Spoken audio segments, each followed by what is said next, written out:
তোমাদেরকে আগের দিন দেখিয়েছিলাম গোপালের মালা কিভাবে আমি বানিয়েছি। তো আজকে দেখাবো ইয়াররিংস কীভাবে বানাচ্ছি। তো প্রথমে গ্লু দিয়ে আমি এই চৌকো ধরনের কুন্দন স্টোনটাকে স্টিক করে নিলাম। তারপর রাইম স্টোন চারিদিকে এইভাবে গোল করে ঘুরিয়ে দিয়ে স্টিক করে নিলাম।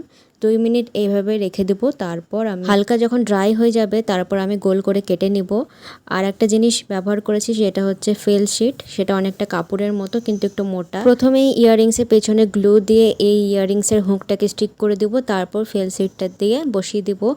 এরপর 10 মিনিট মতো ছেড়ে দিব যাতে ভালো মতো ড্রাই হয়ে যায়। আর এই আঠাটা খুব ভালো স্ট্রং আঠা, যে কারণে এটা উঠে চলে আসে না। দেন 10 মিনিট পর আমি এটাকে সাইজ করে কেটে নিচ্ছি। আর রেডি হয়ে গেল আমাদের গোপালের জন্য কানের দুল ছোট্ট দেখে।